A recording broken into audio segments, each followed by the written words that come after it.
이것이 복음이다. 보라, 내일의 평화다. 마태복음 6장 33절 34절의 말씀입니다. 그런즉 너희는 먼저 그의 나라와 그의 의를 구하라. 그리하면 이 모든 것을 너희에게 더하시리라. 그러므로 내일 일을 위하여 염려하지 말라. 내일 일은 내일이 염려할 것이요 한날의 괴로움은 그날로 족하니라. 복음을 설명하겠습니다. 이사야 53장 5절 말씀. 주님이 찔리신 것은 우리 허물 때문이요 주님이 상하신 것은 우리 죄악 때문이라. 주님이 징계를 받음으로 우리가 평화를 누리게 되었고 주님이 채찍에 맞음으로 우리가 나음을 얻게 되었습니다. 고린도서 6장 2절 말씀 보라. 지금이라. 은혜 받는 것도 구원받는 것도 지금입니다. 예수님은 성령으로 잉태하였습니다. 6월절 어린 양 예수님이 우리를 구원하기 위해서 오셨는데 침례받으실 때 우리의 모든 죄가 그에게 넘어가고 광야에서 시험 받으실 때에 세 가지 시험을 이기셨습니다. 그리고 3년 반 동안 아버지를 충실히 하시다가 십자가 못 박혀 돌아가시면서 우리의 죽음까지도 다 해결해 주셨습니다. 예수님은 구원자가 되시고 치료자가 되시고 회복자가 되십니다. 우리가 이제 이 땅에 태어났지만 거듭나야 된다. 말씀으로 영적으로 다시 거듭나야 된다. 이렇게 말씀합니다. 하늘로서 다시 태어나야 된다. 이것을 거듭난다. 이렇게 이야기합니다. 사도행전 4장 12절 말씀이요 다른 이름으로서는 우리에게 구원받을 만한 이름을 주신 적이 없다라고 되어 있고요. 갈라디아서 2장 20절 말씀, 내 믿음 말고 그리스도의 믿음으로 살아가야 된다 했습니다. 베드로전서 1장 9절 말씀, 믿음의 결론은 영혼의 구원을 받는 것이다. 누가복음 12장 20절 말씀, 어리석은 사람은 영혼의 구원에 대해서 신경 쓰지 않는다는 것입니다. 베드로전서 2장 25절 말씀에 영혼의 목자와 감독자신 예수님에게 우리가 돌아왔다라고 했습니다. 베드로전서 4장 10절 말씀, 선한 청지기같이 너희가 서로 봉사해야 된다라고 했습니다. 우리 거 아니다, 네 거 없다, 다 주님의 것이다, 이런 얘기죠. 잠언 3장 7절 말씀입니다. 스스로 지혜롭게 여기지 마라. 여호와를 경외하며 악을 떠나라 했습니다. 고린도전서 10장 12절 말씀, 선조를 생각하는 자는 넘어질까 조심하라. 그러므로 율법이 우리의 울타리가 되는 거고요, 은혜로 그 안에 사는 것입니다. 그래서 울타리가 없으면 벗어나게 되죠. 그러니까 방종한단 말이에요. 그런데 울타리를 치고 그 안에서 즐거워하라고 주님 우리에게 말씀하는 겁니다. 한 걸음이라도 앞으로 전진해 나가야 된다. 서 있으면 안 되고요, 계속 우리가 믿음으로 성장해야 합니다. 머리, 목, 몸, 다리로 성경은 이루어졌습니다. 머리 그리스도입니다. 하나님의 비밀인 그리스도를 믿고 우리가 구원받으면 침례라고 하는 목을 통해서, 침례나 세례를 통해서 몸인 그리스도의 교회로 들어오게 됩니다. 그러면 이제 이 교회가 튼튼하기 위해서는 두 다리로 움직여야 되는데, 전도와 제자 훈련, 말씀과 기도, 율법과 은혜, 이렇게 예배와 선교, 이렇게 두 개의 다리로 움직이게 돼서 교회가 튼튼하게 되고 가정이 튼튼하게 되는 것입니다. 요한복음 1장 1절 말씀, 하나님은 말씀이시다. 말씀이 하나님이다. 그래서 하나님의 나라는 말씀의 나라입니다. 제가 계속 반복해서 이야기하는 이유를 아시겠죠? 잊어버리지 말라고 계속 말씀하는 겁니다.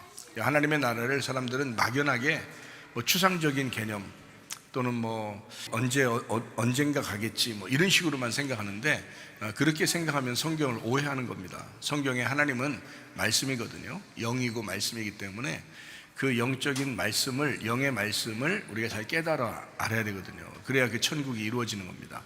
이 땅에서도 천국, 죽어서 하늘나라 가서도 천국, 이렇게 돼야 되거든요. 말씀의 나라에 들어가는 겁니다. 우리가요, 말씀의 나라에 살고 있고 또 말씀의 나라에 또 들어가는 거예요. 그게 이제 천국이거든요. 사람들이 오해하는 것이 많습니다. 그런 부분에 있어서요. 창세기 2장 5절 말씀이요, 하나님 우리를 예배하게 하기 위해서 만드셨다 했어요. 창세기 2장 7절 말씀, 사람을 빚으시고 그 코에 생기를 불어넣어 주셨다.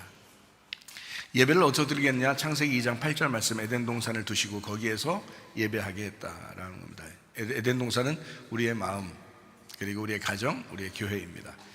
틀림없는 사실이에요. 그래서 그것이 현실적으로, 실제적으로 행복한 천국, 에덴이 회복되는 그런 역사가 성경의 가르침이기 때문에 그것을 배제하고 여기서는 그냥 정말 형편없이 살다가 어느 날 믿음만 가지면 천국 간다, 이런 식으로 가르치면 뭔가 잘못된 것입니다. 이 땅에서 진짜 예수 믿는 모습의 삶, 그러니까 예수님의 삶을, 말씀의 삶을 살아가는 것, 이런 천국이 우리의 속에서 이루어져야 되죠. 가정에서도 이루어져야 되고 교회에서도 이루어져야 됩니다. 마태복음 13장 19절부터 23절까지 말씀하니까 마음에 밭이 있다. 길가밭, 돌짝밭, 가시밭이 있는데 이것을 제거하면 좋은 밭이 돼서 30배, 60배, 100배의 결실을 맺게 된다라고 했습니다. 요한복음 4장 23절 24절의 말씀, 하나님은 영이시니까 하나님은 예배하는 자를 찾으신다. 하나님의 영이시거든요. 영과 진리로 예배해야 된다라고 말씀합니다. 디모데전서 4장 5절 말씀과 기도로 거룩해진다. 그래서 말씀을 듣는 것이 우선이고요, 말씀 들으면 믿음이 생겨요. 믿음 생기면 구원받고요, 구원받으면 예배로 하나님이 인도하십니다. 예배 드리면 나를 알게 되고 하나님을 제대로 알게 돼요. 더 많이 알게 됩니다. 하나님 알면 알수록 하나님이 사랑이시다. 하나님은 결국 우리에게 천국을 주고 싶어 하시는, 행복을 주고 싶어 하시는, 기쁨을 주고 싶어 하시는, 사랑을 주고 싶어 하시는 분이시다라고 하는 것을 성경을 통해서 우리가 깨닫게 됩니다. 요한복음 8장 32절 말씀이요, 진리를 알지니 진리가 너희를 자유롭게 하리라. 그래서 진정한 자유가 있어야 행복하고 평안하죠. 그래서 예수님 안에서 진리를 깨달으면 깨달을수록 자유합니다. 마태복음 6장 33절 34절의 말씀이요, 너희는 먼저 그의 나라와 그의 의를 구하라. 그리하면 이 모든 것을 너희에게 더하시리라. 그러므로 내일 일을 위하여 염려하지 말라. 내일 일은 내일이 염려할 것이요 한날의 괴로움은 그날로 족하다라고 했습니다. 마태복음 6장 33절 말씀해 보니까 하나님의 나라가 하나님의 통치라고 했습니다. 우리의 그 모든 힘의 기초, 하나님의 그 힘, 우리의 삶의 모든 기초, 이 주권자 왕을 얘기합니다. 그것을 먼저 구하라고 했으니까 우리가 하나님이 우리의 왕이시다, 우리 가정의 왕이시다, 우리 주인이시다 라고 하는 것을 인정하는 것이 중요합니다. 먼저 그것을 인정하고, 그리고 그분의 의를 구하라 했습니다. 그분의 의라고 하는 것은 하나님이 보는 것으로 같이 봐야 된다. 하나님이 보는 것으로 같이 보는, 이것을 의롭다라고 하는 겁니다. 그러니까 하나님이 보는 것으로 같이 보지 못하면 그것을 불의하다, 내 뜻대로 살려고 하는 것, 이것을 다 불의한 것이다 라고 하죠. 하나님의 뜻대로 사는 것, 하나님의 의로움으로 사는 것, 하나님이 같이 보는 것으로 함께 사는 것, 이것을 우리는 의롭다, 그래서 그것을 구하라는 거예요. 하나님의 통치를 구하고 하나님이 같이 보는 것으로 볼 수 있도록 하나님 해주십시오 라고 그렇게 기도하라, 그렇게 구하는 것을 이야기합니다. 그러면 모든 것을 다 더해준다. 다 네 앞에 하나님이 네가 구하지 않은 것들도 다 이렇게 안배해 주실 것이다 라고 너의 앞길을 인도해 주신다라는 그런 말씀입니다. 마태복음 6장 34절 말씀이요, 그러므로 내일 일을 위하여 염려하지 마라. 왜냐하면 내일이라고 하는 것은 산들바람과 같이 그 생명 호흡을 의미하는데, 그것을 네가 염려할 이유가 없다. 왜냐하면 내일은 하나님이 주셔야 오는 날이기 때문에 그런 것이다. 오늘 우리에게 주어진 날을 좀 괴롭지만 열심히 살아야 된다. 왜냐하면 오늘 염려가 있어도 내일은 하나님이 우리에게 호흡을 주실 거야 라고 하는, 그걸 기대하고 구하라는 거죠. 그래서 내일 일은 내일이 염려하기 때문에 내일을 위하여 염려하지 마라. 왜냐하면 내일이라고 하는 하나님은 자기의 날을 우리에게 주시길 원하신다 이 말이죠. 그래서 염려하거나 근심하지 마라. 염려라고 하는 것은 마음이 나누인 것을 말합니다. 그래서 마음적으로 하나님과 이렇게 나누어지면 마음에 근심이 생기고 염려가 생기거든요. 하나님이 우리 가정을 책임질 거야, 하나님이 내 몸을 책임질 거야, 하나님이 우리의 그 비전을 책임질 거야, 우리의 자녀들을 책임질 거야 라고 진짜 믿는다면요, 염려 근심 많이 없을 겁니다. 그런데 그게 안 되고 하나님하고 나누어지니까 앞이 깜깜한 거예요. 앞이 깜깜한 거예요. 그게 염려 근심입니다. 앞이 깜깜하다는 거죠. 그래서 마태복음 6장 34절에 이렇게 말씀해 보니까요, 내일은 내일이 염려할 거니까 한날의 괴로움은 그날로 족한 것이다 라고 이야기합니다. 그 너의 악함, 너의 무가치함, 너의 인생, 너 아무것도 아닌 것처럼 살아가는 오늘, 이것이 그날로 끝이 난다. 내일이 오면. 그러니까 내일이라고 하는 건 너가 기대해야 돼. 그러니까 광야에 살고 있다가도 광야에 사는 것이 영원한 것은 아니라 가나안 땅이라는 것이 있어. 그러니까 가나안 땅을 기대하면서 살아야지, 이제 이런 얘기입니다. 오늘 너에게 괴로움이 있을 거야. 그렇지만 그 염려와 근심을 끝까지 가져갈 것은 아니다. 왜냐하면 내일이라고 하는 호흡은, 내일이라고 하는 생명의 말씀은 너에게 소망을 줄 것이기 때문에 그렇다. 그건 하나님 거니까. 우리가 오늘 자고 일어났는데 갑자기 무슨 일이, 더 좋은 일이 갑자기 생길지 아무도 모르는 거예요. 그렇죠? 사람이 많이 아팠는데 자고 일어났더니 아무렇지도 않게 일어나는 경우도 있거든요. 왜 그러냐? 하나님이 그 사이에 치료하고 계시기 때문에 그래요. 그거를 마음에 평안한 마음을 가지고 이렇게 잠을 자야 되겠죠. 그러니까 설교 시간에도 그렇죠. 편안한 마음으로 이렇게 그러면 이제 하나님께서 여러분을 인도하시고 그러죠. 어쨌든 하나님이 내일은 인도하실 것이다. 그 생명의 호흡을 우리에게 주실 것이다 라고 믿는 것입니다. 오늘 어떠한 일이 있어도 하나님께서 우리를 인도하시고 책임질 것이다 라고 하는 것을 믿는 거죠. 그러니까 내일은 내일에게 맡겨요. 내일이라는 하나님에게, 그 호흡에게, 그 생명에게, 그 숨에게 맡기라고요. 그러면 그 숨이 그 오늘 자고 일어나면 온다는 거죠. 그게 결국에는 그게 온다는 거예요. 그러니까 그걸 기대해요. 그럼 마음이 어떻게 되겠어요? 마음 평강하겠죠. 내일 하나님께서 나에게 역사하실 수도 있어. 마음이 편안하겠죠, 그죠? 예, 그거예요. 그런 마음 편안하면 병도 낫겠다. 웬만하면 병도 낫겠다, 그죠? 근데 사람이 불안하고 염려 있고 근심 있고 괴롭고 두렵고 이러면요, 없던 병도 생긴다니까요. 없던 병도 생겨요. 그러니까 마음이 편안하게 되면 편안해. 그러면요, 있던 병도 사라져 버려요. 예, 그게 어떻게 할 때 그런 거예요? 내일을 소망할 때, 내일이 하나님의 것이야 라고 하는 것을 소망할 때, 그 호흡을 기대할 때, 하나님의 그 생명, 그 말씀을 기대할 때, 그때 여러분에게 좋은 일이 벌어질 것입니다. 빌보 4장 6, 7절 말씀해 보니까 6절에 뭐라고 되어 있냐면요, 아무것도 염려하지 마라. 아무것도 염려하지 마라. 그러니까 마음이 나누어지지 마라. 어떠한 일에서도 하나님과 마음을 합해야지 마음이 나누어지면 안 돼. 그러면 이제 염려하고 근심하게 되니까 그러지 마라. 아무것도 염려하지 마라. 하나님 계시니까. 이제 이런 말씀이거든요. 자, 마음이 어수선하잖아. 앞이 깜깜하잖아. 이런 거 아무것도 그런 마음을 갖지 마. 하나님이 계실 때는 그런 마음 갖는 게 아니야. 이제 이런 의미거든요. 자, 오직 모든 일에 기도와 간구로 너희 구할 것을 감사함으로 하나님 앞에 아뢰라. 이랬어요. 그리하면이죠. 그리하면이 뭐라고요? 그리고 어떻게 하라고? 지각에 뛰어난 하나님의 평강이 올 거야. 그러니까 평강이라는 말은 하나님하고 한 마음 된다, 연합된다, 일치가 된다. 자, 이 마음이 결국 찾아오게 될 거야. 그 평강이 오야 돼. 평강이. 자, 너 하나님 구해봐. 그러면 염려하지 말고 하나님 구해봐. 그러면 하나님이 평강이 온다. 모든 게 완성된 평강이에요. 성경도 완성이 됐잖아요. 하나님도 완성되신 분이거든요. 그러니까 그 평강이 너에게 찾아올 거야. 그런 말이죠. 그래서 그런 연합하다, 결합하다, 일치한다는 그 평강이 너희에게 찾아오게 되면 너 크게 염려하지 않아도 돼. 너희 마음과 생각을 지켜주실 것이다. 지켜준다는 말은 뭐예요? 너를 지키고 파수하고 너를 보호해 준다는 의미인데, 너의 앞에 길을 보여줄 거야 라는 말이에요. 그러니까 우리는 염려, 근심, 두려움, 괴로움 있잖아요. 그러면 앞이 깜깜해져요. 그런 게 많아요. 근데 너의 길을, 앞을 보여줄 거야. 앞을 보여줄 거야. 하나님이 보여주시는 보여줌으로 영적으로 보게 할 거야, 이런 거예요. 내가 이렇게 지금 고통받는 것은, 이렇게 괴로운 것은 하나님의 무슨 뜻이 있구나라는 것을, 앞에 그 뜻을 보여준다는 거죠. 영적인 눈으로 보게 알려준다는 뜻입니다. 이게 그렇게 그걸 지켜주신다, 그걸 보여준다라는 의미예요. 그 단어가, 이게 지켜주신다는 단어가요. 그러니까 너 앞이 깜깜해졌잖아. 앞이 안 보여. 그러니까 자기만 보이잖아요. 그러니까 하나님이 안 보이니까 어떻게 막 불안하고 두렵죠, 그죠? 그런데 이렇게 앞에 보이는 것을 쫙 보여줄 거야, 이런 얘기거든요.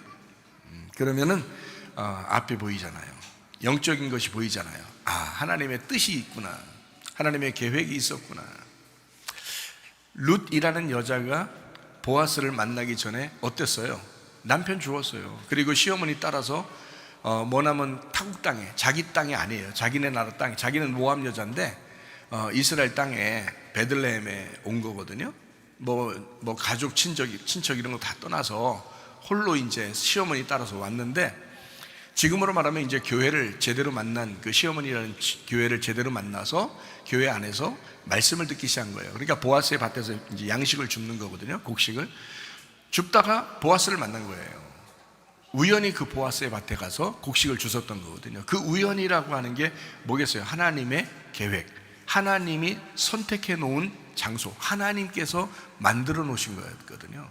그러니까 룻이라는 여자는 그 시어머니를 따라오지 않았다면 보아스를 못 만났을 거예요. 그냥 모압 땅에서 남편 죽은 과부, 아니면 남편 죽고 다른 사람 만나야 되는 그런 사람, 모압 땅에서.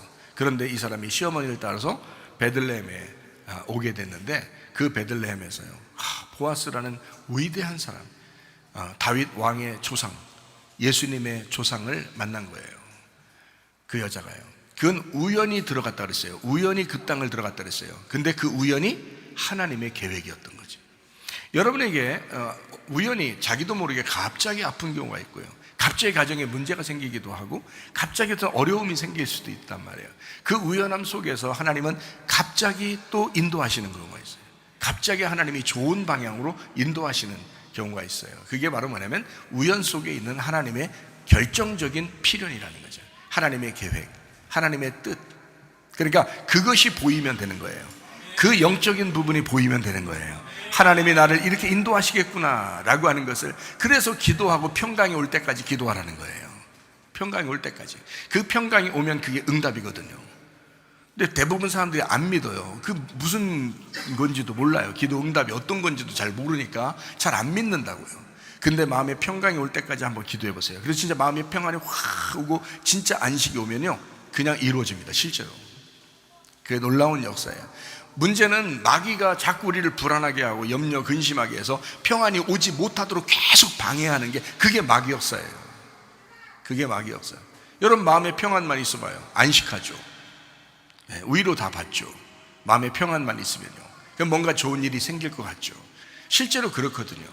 근데 그게 잘 안 되게 하는 것은 마귀 역사다. 자, 마태복음 6장 11절 말씀이요. 자, 오늘 우리에게 일용할 양식을 주십시오. 일용할 양식이 뭐라고요? 생존을 위한 내일의 양식. 생존을 위한 내일의 양식. 자, 오늘까지만 살았다면 우리는 오늘까지만 살고 죽는 거예요. 내일이 안 오면. 근데 내일의 양식이 온다 그러면, 그걸 구한다면, 하나님 내일의 양식을 주십시오 라고 한다면, 내일의 양식을 주십시오 하면, 내일의 양식을 준다면 난 살아있는 거예요. 그죠? 그 또 내일의 양식을 주십시오 하면 또 살아있는 거예요. 계속 살아가는 거죠. 그게 영원한 생명이거든요. 그게 영원한 생명. 그러니까 오늘 예수님을 영접했다고 해서, 오늘 구원받았다고 해서 뭐 그냥 계속 방종하며 살아나는 얘기 아닙니다. 날마다 뭘 구하며 살아나는 거예요? 일용할 양식을 구하라. 내일의 양식을 구하라는 거예요. 그건 하나님이 주셔야 주는 양식이니까. 그 양식이라고 하는 것은 진설병이라고 하는 예수님 들어 올려진 말씀이거든요. 들어 올려진 양식, 생명의 떡, 예수 그리스도, 부활하신 예수 그리스도. 그러니까 그걸 구하라는 그런 의미예요. 이게요. 그러니까 날마다 예수를 구해라. 날마다 너를 위해서 부활하신 예수를 구해라. 그게 일용할 양식이거든요. 그러니까 오늘은 이미 양식을 주셨어요. 오늘은 이미 양식 주셨으니까, 오늘 양식 줬으니까 그거 가지고 평생을 살아라는 얘기가 아니라 내일의 양식을 또 구하는 거예요. 그게 일용할 양식을 구하라는 뜻이에요. 내일의 양식을 구해라. 날마다 내일의 양식을 구해라. 날마다 예수의 생명의 호흡을 해라. 예수의 생명의 말씀을 구하며 살아라. 이런 뜻이거든요. 일용할 양식을 구하다가 주님 만나시기를 바랍니다. 양식을 주시옵고 넘겨주세요. 내일을 내게 넘겨주세요. 그러면 영생하는 거예요. 그러면 계속 살아가는 것입니다. 자, 우리가 마태복음 6장에 보면 우리가 주기도문이라는 게 나오죠. 그럼 주기도문이라는, 하늘에 계신 우리 아버지의 이름이 거룩히 여김을 받으시면, 이렇게 하면 쭉 이제 주기도문 하잖아요. 주기도문의 결론이 뭘까요? 주기도문의 결론이, 주기도문의 결론 아멘, 이거예요? 물론 아멘 하고서 끝나야죠. 아멘 하고 끝나야 되는데, 주기도문의 결론이 어떤 걸까요? 이 주기도문의 결론은 제가 성경 6장을 이렇게 쭉 보면요, 14절 15절에 나와 있거든요. 14절의 말씀에, 너희가 사람의 잘못을 용서하면 너희 하늘 아버지께서도 너희 잘못을 용서하시려니와, 너희가 사람의 잘못을 용서하지 아니하면 너희 아버지께서도 너희 잘못을 용서하지 아니하시리라. 이게 주기도문의 마지막에 있는 내용이에요. 그러니까 주기도문을 하면서 마지막에 요 말이 써 있는 거예요. 그런데 사람들이요, 의외로 용서 잘 안 합니다. 참 의외로 용서 잘 안 해요. 막 미워합니다. 싫어합니다. 용서해야 되거든요. 마음속으로부터는 용서를 해야 되는데, 마음속으로부터 아직 용서가 안 된 사람들이 있잖아요. 그죠? 그러면 용서를 해야 돼요. 용서하라고 성경에, 이게 주기도문의 말미에 그 용서하라는 게 이 말씀이에요. 하늘에 계신 우리 아버지 쭉 주기도문 하다가 말미에 이거예요. 용서해야 된다. 용서하지 않으면 하나님도 너 용서 안 할 거야. 이렇게 돼 있어요. 여러분 혹시 미워하는 사람이 있다면 그러면 용서하시기 바랍니다. 용서하지 못할 사람이 하나도 없어요. 용서해야 돼요. 안 보는 것도 용서입니다. 안 보는 것도. 자꾸 앞에 보면은 깔짝깔짝깔짝. 근데 안 보는 것도 용서야. 그것도요. 몰랐어요? 자꾸 보면 용서가 잘 안 되는데 안 보면 용서가 되잖아요. 그런 경우도 있어요. 자, 내일의 삶을 사는 사람은 어때요? 용서해야 되겠죠. 그죠? 만약에 내일의 삶을 살지 못하는 사람은요, 용서가 안 되겠죠. 내일의 삶을 추구하는 사람은 용서하지 않으면 안 된다. 내일의 삶을 추구하는 사람은 용서하며 살아야 된다. 이런 얘기입니다. 자, 우리 한번 이걸 볼까요? 사람들의 허물을, 자, 마태복음 6장 14절 말씀입니다. 너희가 사람들의 허물을, 그 잘못을 용서하면 이라고 되어 있어요. 그 잘못이라는 게 허물들인데요, 파랍토마라는 단어입니다. 이 파랍토마라는 단어가 뭐냐면 옆으로 미끄러져서 실수하고 잘못했다는 뜻입니다. 옆으로 미끄러져서 실수하고 잘못된 건데 하나님의 관역에서 떨어져 나간 것을 얘기하는 거예요. 자, 하나님이라는 중심에서, 그 길에서 떨어져 나가는 거예요. 옆으로 미끄러진 겁니다. 실수한 거예요. 이게 파라핍토에서 왔어요. 이 파라핍토라고 하는 것은요, 옆으로 미끄러져서 변절하고 떨어졌다라는 그런 의미거든요. 자, 이런 허물들을, 사람들의 허물들을 너희가 용서하면이라고 하는 단어가 있어요. 이 용서하라는 단어가요, 아피에미라는 단어입니다. 아피에미라고 하는 단어는 면제한다, 면제하여 보내고 포기해서 떠나게 하고 따로 놓는다라는 의미입니다. 그러니까 용서한다는 말은 어떤 면에서 떨어뜨려 놓는다는 얘기예요. 떨어뜨려 놓는다. 이게 용서예요. 아피에미. 그러니까 붙들고 있다고 용서하는 게 아니에요, 여러분. 이게 떨어져 있는 것도 용서라고요. 그래서 사람들은 어때요? 용서하려면 어쨌든 붙들고 어떻게든 해보려고 그러는데 그것도 자기 노력이죠. 성경적인 용서는 사실 면제하여 보내고 포기해서 떠나게 하고 따로 놓는 것입니다. 그거를 용서라고 하는 거거든요. 그러니까 이게 뭐냐면 마음에서 일어나는 사건이에요. 용서라는 게 마음에서 먼저 일어나야 된단 말이에요. 내일의 삶을 사는 사람들은 이렇게 용서해야 됩니다. 용서하지 못하고 계속 붙들고 있으면요, 자기도 괴롭고 그쪽 상대방도 볼 때마다 괴롭고 안 좋은 거거든요. 자, 하늘에 계신 너희 아버지께서도 너희들을 용서하실 것이다 라고 되어 있죠.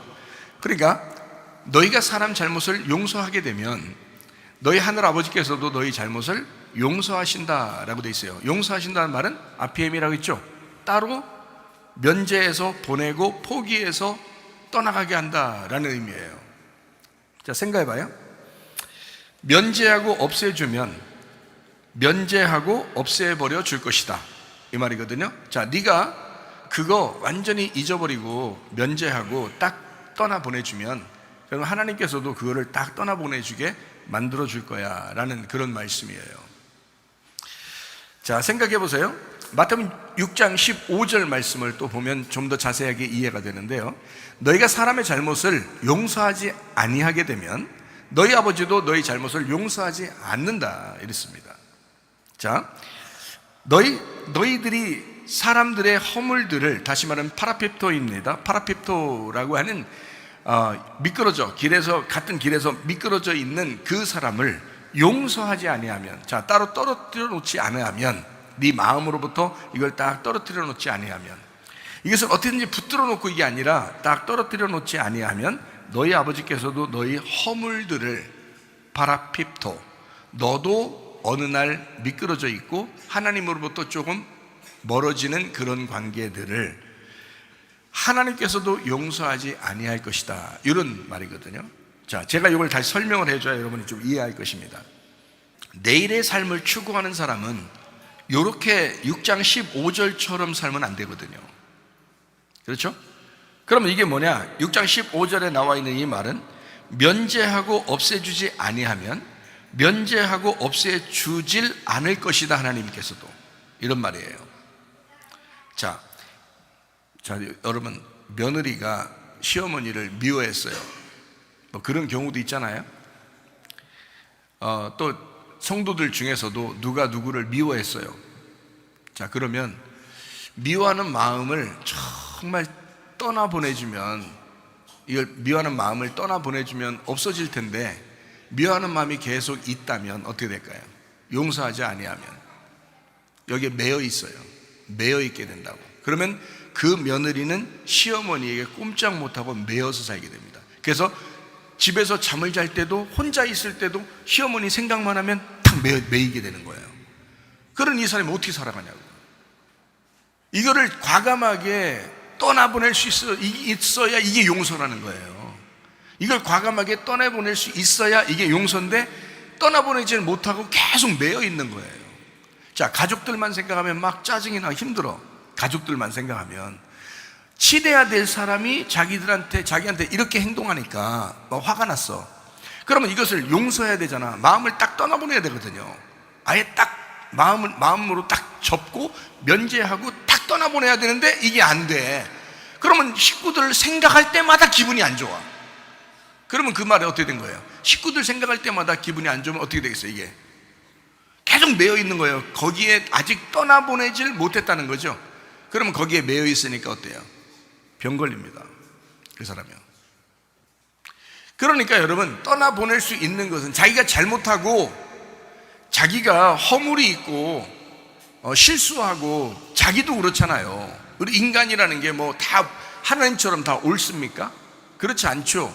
자, 상대방이, 자, 부부 간의 관계도 마찬가지고 부모 자녀도 마찬가지예요. 또 친구들 간의 마찬가지, 성도들도 마찬가지입니다. 이거를 내 마음 안에 이거를 과감하게 떠나보낼 수 있는 용기가 있어야 되고, 그런 용서가 있어야 되는데, 이게 용서가 안 되면 너한테도 용서가 안 될 거야, 그게. 왜냐면 이게 매인단 말이에요. 거기에 딱 매여서 끈으로 딱 연결된다고요. 그래서 생각할 때마다 기분 안 좋아요. 생각할 때마다 병이 난다고. 그 사람이, 마음의 병은 왜 생기냐면요, 이게 매여 있을 때 마음의 병 생깁니다. 매여 있을 때 이게 딱 끊어버려야 되거든요. 근데 그게 안 돼. 그게 잘 안 된다고요. 쳐다보니까, 맨날 보니까 그런 거예요. 그러니까 용서가 잘 안 돼. 그러다 보니까 이게 마음으로도 이게 용서가 안 되니까, 하나님도 용서하지 못한다는 얘기는 누구도 너를 해결할 수가 없다는 얘기야. 누구도 해결할 수 없다. 네가 그것을 끊어내지 못했기 때문에, 네가 그것을 용서하고 예수님의 사랑으로, 예수님의 용서로 네가 딱 끊어버렸어야 되는데, 그게 안 끊어지니까 계속 생각할 때마다 기분이 그렇잖아. 그러니 너는 병나. 너는 마음이 씁쓸하고 안 좋을 거야. 계속 매여 있는 거야. 가족에게 매여 있고, 부모에게 매여 있고, 자식에게 매여 있고, 남편에게 매여 있고, 아내에게 매여 있고, 성도들 중에서 누군가에게 매여 있고, 목사에게 매여서, 목사의 말씀에 매여야지 어떻게 목사에게 매이면 되겠습니까? 매여 있고 이러면요, 용서를 못한 거예요. 용서를 못하면 하나님도 어떻게 할 수 없으니까 너의 그 용서 못함이 너를 다시 올가맬 것이다. 그래서 너도 용서 못 받을 것이다 라는 말입니다. 안 끊어진다. 여러분, 우리는 사실 어떻게 보면 모두 다 각자 하나님을 만나는 것입니다. 하나님은 우리를 각자 사랑하셔요. 여러분도 하나님의 딸이고 하나님의 아들이잖아요. 하나님께서 각자 사랑하시는데, 왜 우리는 그 상대방에게 내 영혼을 맡기냐 이거야. 왜 다른 사람 때문에 용서하지 못하여 그 영혼을 맡겨서 왜 자기가 매여서 사느냐 이거죠. 우리는 하나님께 매여야 되는데, 사랑의 줄로 매여야 되는데, 하나님의 천국으로 하늘 마음을 가지고 살아야 되는데, 이 마음이 땅에서 탁 매여 있단 말이에요. 땅의 운명에 딱 매였단 말이에요. 그러면 넌 용서 못 받아. 너 계속 끝까지 갈 거야. 그게 나이가 먹으면서 나중에 죽을 때 되면 후회하는 거예요. 내가 왜 인생을 이렇게 살았지 이러는 거예요. 거기에 매여가지고 깍깍내 매여서 질질 끌려다니면서 마음이 그렇게 살다가, 나는 나지. 내가 하나님과 교통하면서 사는 게 가장 중요한 거지. 내가 교인들에게 매여 있으면 어떻게 돼? 안 되죠. 교인들 볼 때마다 막 떨고 이러면 안 되잖아요. 하나님을 두려워하고 하나님을 마음을 가지고 늘 살아야 되잖아요. 그러니까 이 성도들을 내가 용서한다고요. 나한테 힘들게 해도 나 용서한다 이 말이에요. 그래야 나도 살아가는 거니까. 그죠? 하나님이 나를 보실 때 어떠하냐 이거거든요. 하나님 나를 보실 때 각자인데 자기가 누군가에게 매여 있어요. 이거만큼 바보가 없어요. 이 주기도문은 날마다 하는 게 좋은데, 이 성경적으로 날마다 이렇게 기도하라라고, 이런 방식으로 기도하라라는 말인데요, 이런 순서를 따라서 이런 방식으로 기도하라는 게 주기도문이거든요. 그래놓고 주기도문을 가르쳐 놓고 난 다음에 바로 이 말 한 거예요. 너 용서해야 돼. 용서 안 하면 너 매여가지고 하나님도 널 용서 안 할 거야. 이게 용서가 안 되는 거야. 그러면 완전히 떠나보내질 못하는 거야. 완전 매여 있는 거야. 평생을 매여 사는 거야. 너 무슨 말인지 알겠어요? 이게 진정한 용서가 있어야 합니다. 완전히 끊어내고 다시 회복되도록 해야 되는 거예요. 이게요. 이거 잘하신 분이 계신데 누굴까요? 목사님이요. 그런 말 하지 말고 이런 거 잘하는 분이 계신데 누굴까요? 누굴까요? 하나님이요.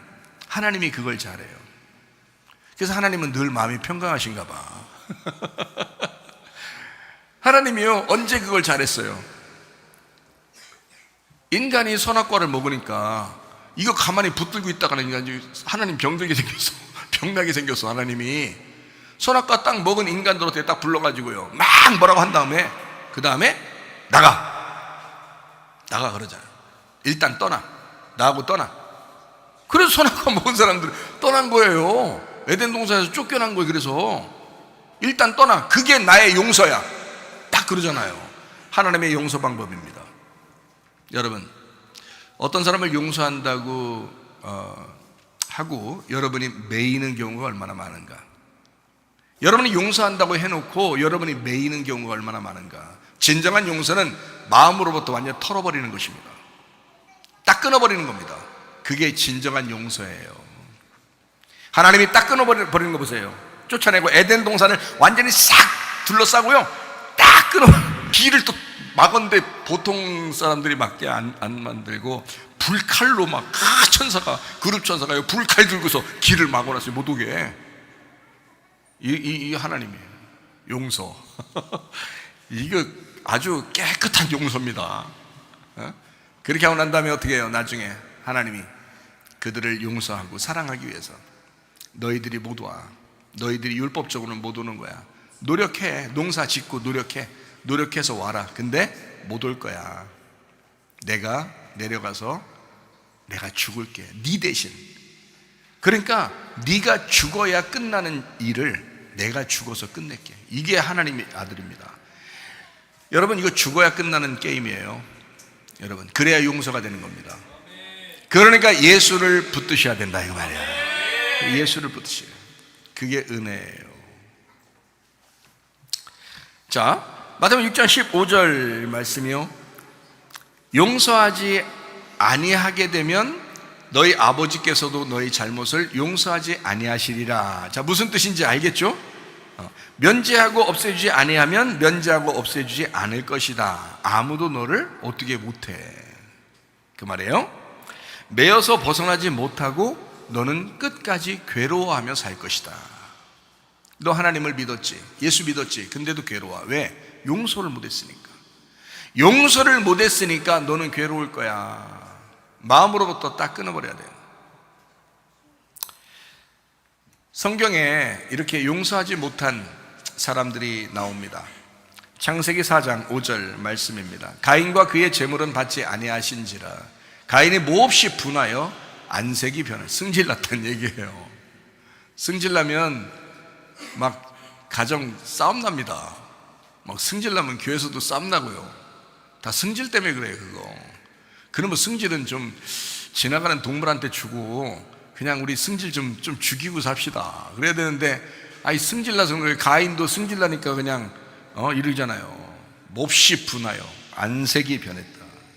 근데 이거하고 똑같은 사람이 나오는데요. 누구냐면 누가복음 15장 28절에 형입니다. 형하고 동생이 나오는데 형이에요. 형. 그가 노하여 들어가고자 하지 아니하거늘 아버지가 나와서 권한대. 승질났어요. 형이. 동생 와가지고 동생한테 잘해준다고 하는 거 보니까 막 승질이 났다고요. 그냥 동생한테 잘해주면 좋잖아요. 근데 동생한테 잘해줬다고 기분 나쁜 거예요. 아버지가 잘해줬다고, 동생한테 잘해줬다고 화가 난 거예요. 똑같잖아요. 가인이 아벨한테 화가 났어요. 왜냐면 아벨 거를 하나님 받으시고 자기 건 안 받은 거야. 그래서 화가 난 거예요. 동생 거 받으면 좋잖아요. 그럼 물어보면 될 거 아니야. 야, 네 거 왜 받아? 어떻게 받은 거냐? 이렇게 물어보면 되는데 안 물어보고 승질부터 내. 그 인간이야, 그게 원래. 자기가 더 잘 되길 바라는 거야. 교회 똑같이 나와도요, 자기가 더 잘 되길 바라요, 사람들마다. 자기가 잘 돼서 다른 사람 도와주면 좋겠다 이 생각에. 아니, 어떤 사람이 잘 돼서 자기 도와줘도 되잖아, 사실은. 근데 꼭 자기가 잘 돼서 다른 사람 도와줬으면 좋겠다는 거야. 어쨌든 사람들 마음이 그렇더라, 그 말이에요. 자, 창세기 4장 8절 말씀입니다. 가인이 그의 아우 아벨에게 말하고 그들이 들에 있을 때에 가인이 그의 아우 아벨을 쳐 죽이니라. 가인이 결국 동생을 죽였습니다. 들에 있을 때. 자기 나와바리죠. 원래 가인의 나와바리가 들이거든요. 들판. 거기서 그냥 죽여버립니다. 창세기 4장 9절 말씀입니다. 여호와께서 가인에게 이르시되 네 아우 아벨이 어디 있느냐? 그가 이르되 내가 알지 못하나이다. 내가 내 아우를 지키는 자입니까? 이릅니다. 아, 버릇없이 얘기해요. 막 간다는 얘기죠. 한번 승질나면 사람이 막 갑니다. 가정에서도 싸움 일어나면 말 때문에 더 화나거든요.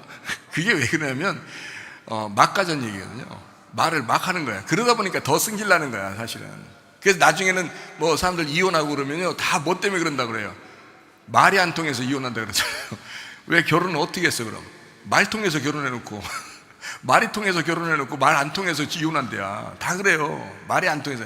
말만 부드럽게 조근조근 잘 얘기하면요, 조용하게 말하고 부드럽게만 얘기하면 이 세상에 헤어질 사람 없습니다. 그렇잖아요. 근데 승질났어요. 내가 뭐 내 아우를 뭐 지키는 자입니까? 하면서 막 화를 냅니다. 누가복음 15장 30절 말씀입니다. 아버지의 살림을 창녀들과 함께 삼켜버린 이 아들이 돌아오매 이를 위하여 살찐 송아지를 잡으셨나이다. 승질났습니다. 예, 형이 보통 승질난 게 아니에요. 지금 자기는 항상 아버지랑 같이 있었어요. 얼마나 노력하고 열심히 했는지 몰라요. 그런데 동생은 그냥 그 창녀들하고 같이 놀다가 왔는데, 아니 그렇게 놀 때도 엄청 놀다가 이렇게 왔는데 오니까 더 잘해주는 거야. 그러니까 형이 좀 화가 날 만도 하죠. 내가 이렇게 노력하며 살았는데 나한테는 이렇게 안 해주고 동생한테 저렇게 해주고 화가 난 거예요. 참 이해가 되죠? 무슨 말인가? 형도 이해가 돼요. 그죠? 예. 가인도 얼마나 하나님 앞에 예배를 잘 드리고 싶었겠어요. 열심히 농사해서 하나님 앞에 그 열매를 드리고 싶었는데 하나님 안 받는 거예요. 얼마나 화가 나겠어요, 사실. 어떻게 보면 자기가 더 노력했는데 양을 뭐 들판에 놓고서 뭐 풀피리 부르면서 좀 놀다가 이렇게 저녁 되면 또 그 다음날 또 이게 내놓고 그렇게 쉽게 하다가 제사 한번 닦던데 그거 받아주시고, 농사는 1년 내내 고생하면서 땀을 흘려가면서 아담 이후로 땀을 흘려가면서 농사 짓게 돼 있거든요. 그렇게 농사 짓고서 예배 드린다고 그 열매를 하나님 앞에 정성껏 드렸더니 하나님 안 받아. 얼마나 화가 나겠어요. 창녀하고 막 놀다가 돌아온 아들을 위해서 그냥 잔치를 벌이는. 형은 맨날 집에서 노력하고 맨날 집에서 아버지를 뒤치다꾸리고 다 했는데 안 돌봐주는 거야. 응? 뭐 송아지 한 마리 안 잡아주는 거예요. 그러니까 화가 나는 거예요. 짜증나고. 승질나면 다 망치는 겁니다. 승질나면요. 그러니까 승질만 그럴 때 한번 탁 참으면 되는데 그럴 때 한번 참기가 쉽지 않죠. 자, 창세기 4장 11절 말씀이요. 땅이 그 입을 벌려 네 손에서부터 네 아우의 피를 받았은즉 네가 땅에서 저주를 받으리니 라고 되어 있습니다. 땅으로부터 저주를 받았다. 그래서 땅이 어떻게 됐느냐? 길가밭, 돌짝밭, 가시밭이 되는 거예요. 그러니까 길가밭, 돌짝밭, 가시밭도 어떻게 돼요? 그거 농사 져가지고 다 없애버려야 되거든요. 제거해야 되거든요. 그 예배를 통해서 여러분이 마음의 밭을 갈아엎어야 된다고 하는 것을 이야기하는 것입니다. 자, 이것을 갈아엎어서 농사하게 만들어 그리고 예수님 오실 때까지 수고하며 율법적으로 살게 돼 있어요. 예수님 오시면 어떻게 돼요? 그 수고하면서 율법적으로 살던 사람이 안식을 누리고 쉬게 된다는 거죠. 주님에게 오게 되면. 그러니까 주님 오실 때까지는 어떻게 해요? 수고하면서 율법적으로 살게 돼 있다고요. 그게 뭐냐면 여기에 말하는 농사를 할 때 땅이 저주를 받아서 네가 수고해야 된다라는 의미입니다. 그렇죠? 자, 누가복음 15장 25절 말씀입니다. 마다라는 밭에 있다가 돌아와 집에 가까이 왔을 때 풍악과 춤추는 소리를 듣고, 큰아들이 어디에 있다가요? 밭에 있다가. 이상하죠, 그죠? 그러니까 가인의 이야기하고 좀 비슷하죠? 예, 밭에 있다가, 큰아들이 밭에 있다가 돌아와 보니까 막 잔치하고 있는 거예요. 자, 그러니까 큰아들은 밭에 있었어요. 뭐 하는 사람이란 얘기예요? 농사하는 자란 얘기예요. 가인은 어떤 사람이에요? 농사하는 사람이잖아요. 큰아들도 농사하는 사람이라는 얘기예요. 무슨 말인지 아시겠죠? 자, 가인도 농사하는 사람, 큰아들도 농사하는 사람, 아담도 농사하는 사람. 그래서 우리가 농사에서 하나님을 찾아가는 거예요. 찾아가는 거예요. 농사하면서, 예배하면서 하나님을 찾아가는 거거든요. 근데 그렇게 해서 만나요? 아니면 하나님이 우리를 만나주셔야 돼? 하나님 우리를 만나주셔야 돼. 그래서 영과 진리의 예배를 드려야 된다라고 예수님이 요한복음 4장에 예배를 바꿔놨죠. 그죠? 예배는 이렇게 드려야 되는 거야 하고, 너희들이 이제까지 농사지면서 하나님을 찾으려고 예배하려고 왔잖아. 근데 이제는 영과 진리의 예배를 드려야 되는데 하나님이 찾아오셔야 되는 거야. 자, 예배의 방향을 바꿔놨어요. 우리가 농사해가지고 하나님을 찾아가는 예배를 하려고 했더니 하나님이 찾아오시는 예배를 드리겠다는 거야. 그게 진짜 예배라는 거예요. 어떻게 예배 드리면요? 영과 진리의 예배를 드리면 그렇게 하겠다는 거예요. 지금은 그러니까 참 쉽죠. 지금은 영이신 말씀을 우리가 깨달으면 되는 거예요. 깨닫고 이해하고 그 말씀대로 순종하면 되는 거예요. 아주 쉬워요. 믿음으로 주님을 만나는 것입니다. 뭐 노력해서 수고해서 율법적으로 주님 만나는 게 아니라 믿음으로 주님을 만나는 거거든요. 자, 농사하는 사람, 하나님 앞에 찾아가는 예배를 드리는데 하나님은 찾아오시는 예배를 드리겠다는 거예요. 그게 양의 예배입니다. 양의 예배. 그러니까 농사는 찾아가는 예배, 양은 찾아오는 예배. 그러니까 당연히 농사 짓고 하나님 앞에 드리는 거하고 양을 드리는 거하고 어떤 거예요? 양을 받죠. 왜냐하면 양으로 오시는 예수님이기 때문에 그렇습니다. 양으로 오시는 예수님이기 때문에. 창세기 4장 15절 말씀입니다. 여호와께서 그에게 이르시되 그렇지 아니하다. 가인을 죽이는 자는 벌을 7배나 받으리라 하시고 가인에게 표를 주사 그를 만나는 모든 사람에게서 죽임을 면하게 하시니라. 자, 성경은 아벨을 구원하는 책이에요? 가인을 구원하는 책이에요? 가인을 구원하는 책입니다. 이 성경이에요. 아벨은 이미 천국 가요. 그런데 가인이 이 땅에 살아야 되거든요. 농사하면서. 여러분과 저입니다. 여러분과 저. 그러니까 여러분과 저를 위해서 성경책이 쓰여진 거죠. 가인을 위한 책입니다.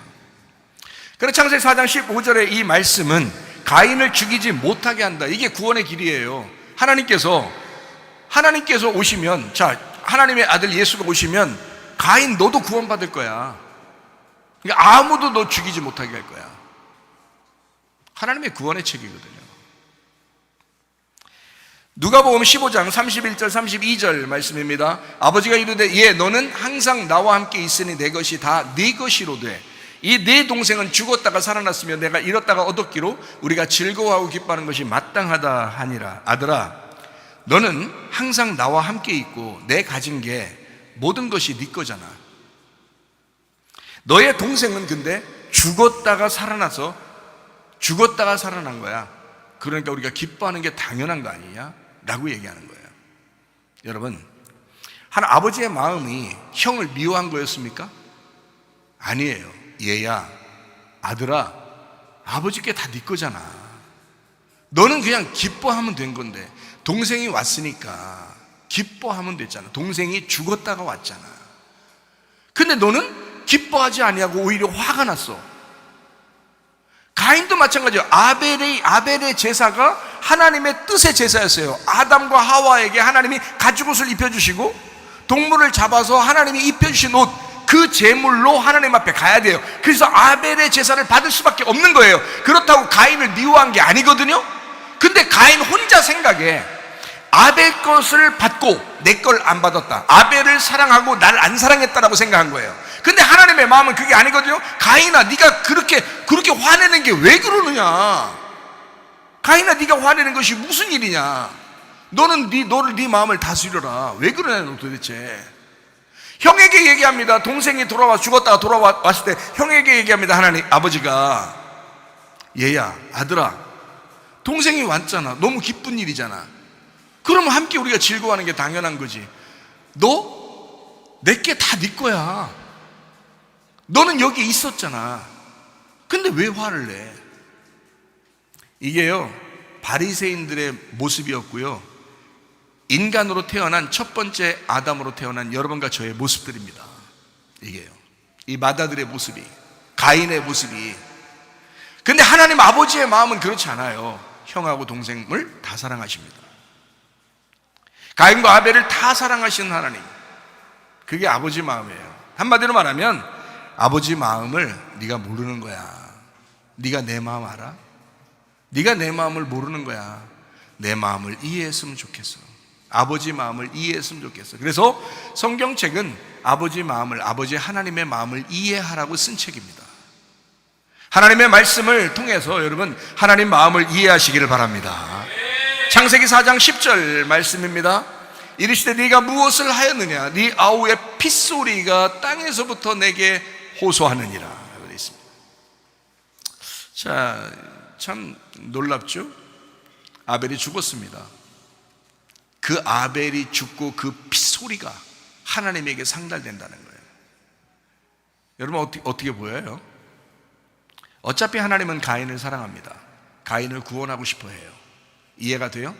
근데 아벨의 핏소리가 자기한테 들린다는 거예요.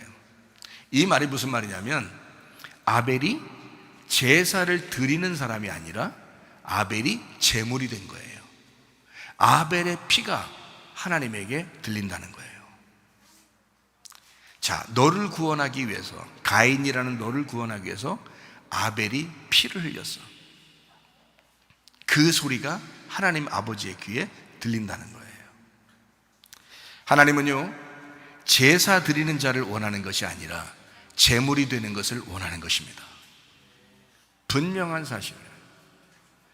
누가복음 15장 32절 말씀입니다. 이 네 동생은 죽었다가 살아났으며 내가 잃었다가 얻었기로 우리가 즐거워하고 기뻐하는 것이 마땅하다.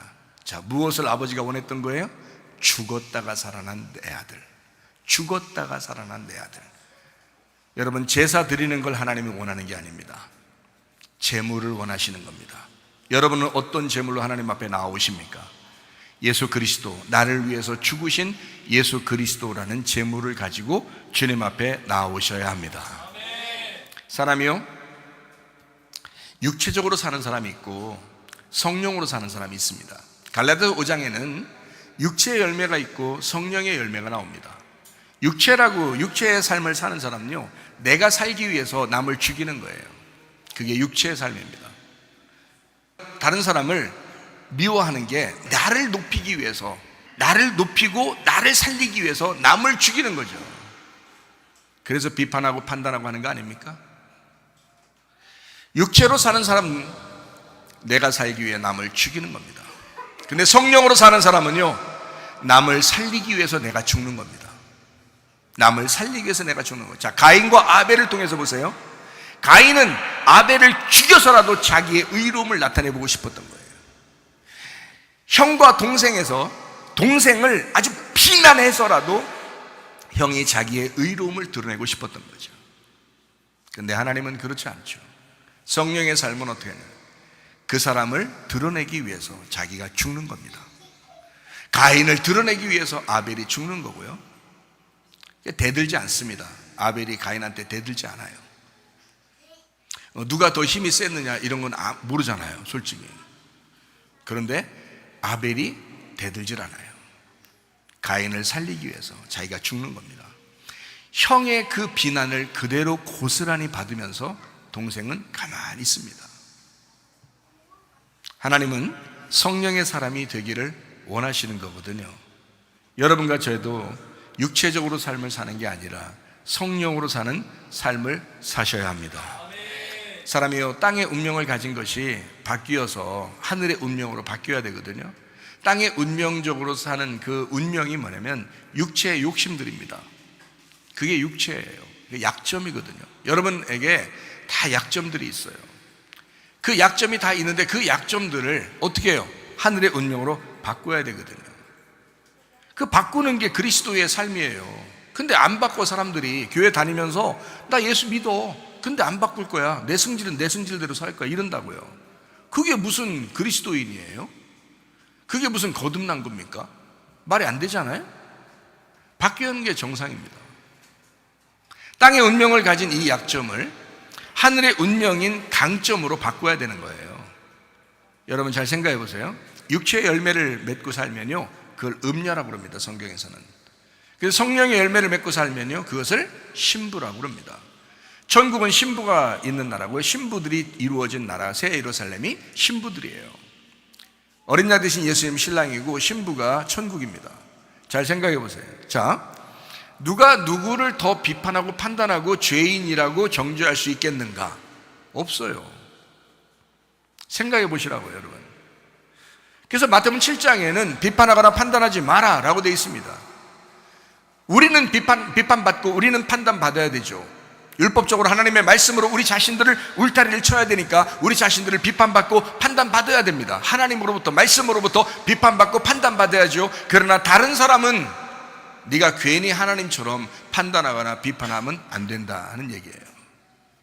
그렇죠? 자, 비판하는 사람, 판단하는 사람, 교만한 사람, 어떤 사람은 거짓말 잘하는 사람, 어떤 사람은 음란한 사람, 어떤 사람은 욕심 있는 사람, 어떤 사람은 승질머리 못 고친 사람, 어떤 사람은 염려 근심하는 사람, 어떤 사람은 원망하고 짜증내는 사람, 어떤 사람은 불평 불만하는 사람, 어떤 사람은 미워하는 사람, 어떤 사람은 율법적이라 다른 사람을 정죄하고 야 네가 너 잘못했잖아 이러면서 정죄하는 그 율법적인 사람, 어떤 사람은 방종하고 나 교회 다니잖아, 나 천국 갈 거야 어느 날 이러면서 방종하는 사람, 대충 막 살면서도 자기는 구원받았다고 얘기하는 사람, 게으른 사람, 남을 무시하는 사람. 자, 이런 모든 게 어떤 게 더 큰 죄고 어떤 게 더 작은 죄예요? 다 똑같은 죄예요. 육체 열매입니다. 여러분, 이건 땅의 운명이에요. 다른 사람보다 자기는 이걸 다 가지고 있는 게 아니라 어떤 사람은 다른 사람보다 특별히 교만해요. 다른 사람보다 어떤 사람은 특별히 사리 사욕이 있고 사치가 많고요. 어떤 사람은 특별히 방종하고 어떤 사람은 특별히 게을러요. 어떤 사람은 특별히 다른 사람을 무시를 잘하고요. 어떤 사람은 특별히 음란하고요. 어떤 사람은 다른 사람보다 특별히 거짓말 잘하고요. 어떤 사람은 특별히 다른 사람보다 잘난 체 많이 하고, 어떤 사람은 특별히 다른 사람보다 그 집안에 내려오는 내력으로, 어떤 사람은 특별히 불평불만 짜증이 다른 사람보다 더 빨리 나오는 사람들이 있어요. 다 가지고 있는 게 아니라 어떤 약점들이 있다고요. 이게 땅의 운명이라고요. 그러면 이 땅의 운명들을 바꿔야죠. 하늘의 운명으로, 강점으로 바꿔야 되잖아요. 하늘의 운명, 성령의 열매가 뭐예요? 사랑과 희락과 화평과 오래 참음과 자비와 양손과 충성과 온유와 절제. 성령의 열매로 바꿔야죠. 연합해야죠. 육체의 열매는 우리를 막 떨어뜨려 놓는 거지만 성령의 열매는 우리를 연합을 시킨단 말이에요. 하나로 만든다 이 말이에요. 너무 율법적이지도 말고 너무 방종하지도 말고 율법 안에서 은혜를 체험하는 주의 사람들이 되셔야 합니다. 하늘의 운명으로 바꿔져 성령의 열매로 살아가는 신부. 자, 마가복음 8장 34절 35절 말씀입니다. 무리와 제자들을 불러 이르시되 누구든지 나를 따라오려거든 자기를 부인하고 자기 십자가를 지고 나를 따를 것이니라. 누구든지 자기 목숨을 구원하고자 하면 잃을 것이요 누구든지 나와 복음을 위하여 자기 목숨을 잃으면 구원하리라. 자, 주님 따라가는 사람들은요 성령의 열매를 맺는 사람이에요. 자기 부인하고 자기 십자가 지는 거, 그게 주님의 제자. 그걸 거듭났다 그러잖아요. 그걸 구원받았다 그러잖아요. 그걸 회개했다 그러잖아요. 자, 어때요? 여러분, 그리고 그런 회개하지 아니하고 땅의 운명을 그대로 가지고 살면서도 자기가 구원받았다고 얘기할 수 있습니까? 만약에 당신이 구원받았다면, 정말 회개하는 사람이라면, 성령의 열매를 맺고 살려고 하는 사람이라면, 하나님의 영이 여러분 속에 들어왔다면 여러분 반드시 바꾸려고 할 것입니다. 반드시 회개하려고 했을 것입니다. 그러니까 교회에 나오는 사람은 회개하려고 하는 사람이든지 회개한 사람이든지 그런 꾸준한 믿음을 가진 사람, 하늘의 비전을 품고 하나님 안에서 즐거워하는 사람, 예배 철저한 사람, 말씀과 기도로 철저한 사람, 그런 사람이 구원받은 사람 아닙니까? 솔직히 말하면 그렇지 않고서 영적으로 살지 아니하고 육체적인 삶을 그렇게 살면서도 자기 구원받았다고 얘기하는 사람 보면 정말 우습습니다. 그리스도인은 그렇게 못 살거든요. 땅의 운명적으로 그렇게 살 수 없거든요. 집안에 어떤 내력으로 그렇게 역사적으로 내려왔는지 모르지만 그걸 다 그리스도 안에서 바꿔야 되거든요. 하나님의 말씀적으로 바꿔야 됩니다. 은혜 받은 사람들이요, 율법의 말씀을, 그 규칙을 잘 지켜내는 사람이 되고 그 다음에 다시 은혜로 가는, 재해석된 은혜로 살아가는 사람, 울타리 안에서의 은혜입니다. 우리는요, 하나님 말씀을 벗어버리고 은혜로 사는 사람들이 아닙니다. 율법이라는 울타리 안에서, 말씀의 규칙이라는 그 울타리 안에서 주님의 은혜를 체험하고 사는 사람들이다. 그러면 여러분, 주님은요, 용서의 하나님이십니다. 분리하거나 관역에서 벗어나거나 옆으로 미끄러지는 걸 원하시는 하나님이 아닙니다. 그러므로 여러분, 모든 사람을 용서하시길 바랍니다. 그리스도 예수 안에서 여러분 마음속에서부터 이걸 다 떠나보내시길 바라요. 그렇다고 해서 지혜롭지 못하고 게으르고 또 무식하고 교회를 욕하고 주님을 욕하고 뭐 이런 사람들하고 같이 계속 동행하라는 뜻이 아닙니다. 마음속으로부터 완전히 끊어내고 용서했으면 그 사람들과 동행해서는 안 됩니다. 교회를 미워하는데 계속 그 사람들을 만나서 동행합니까? 그런 바보가 어디 있어요? 그건 바보입니다. 교회를 사랑하는 사람들하고 동행하는 거예요. 시간을 그렇게 보내는 거예요. 영적인 시간을 그렇게 보내는 거예요. 다른 사람은 전도의 대상이에요. 이해가 됩니까? 그 사람들과 동행하는 게 아니라 전도의 대상이죠. 그러나 동행하는 것은 주님의 성령과 동행하는 거기 때문에 교회 안에서 함께 동행하는 거예요. 여러분, 우리는 어느 때든지 미끄러질 수가 있습니다. 그러나 여러분과 저는 내일의 호흡을 기대하고 소망하는 사람들이에요. 오늘은 미끄러지려고 할지 몰라도 내일의 생명의 호흡을 구하는 사람이에요. 하나님, 일용할 양식을 주시옵소서. 하나님, 내가 염려함으로 이 땅에 지금 죽을 것 같고 괴로워 죽을 것 같지만 그래도 하나님, 소망의 하나님을 바라봅니다. 내일의 하나님을 바라봅니다. 하나님, 내게 생명의 호흡을 주시고 산들바람과 같은 그 신선한 호흡을 내게 허락해 주시옵소서. 주님의 뜻대로 동행하다가 주님 만나시기를 바랍니다.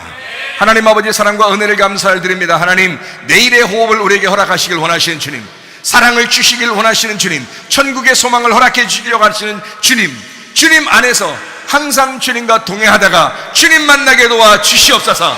예수님 귀하신 이름 받들어 기도 올리옵나이다. 아멘. 주님 감사합니다. 우리 하나님 아버지 함께 하시고 사랑하심을 믿습니다.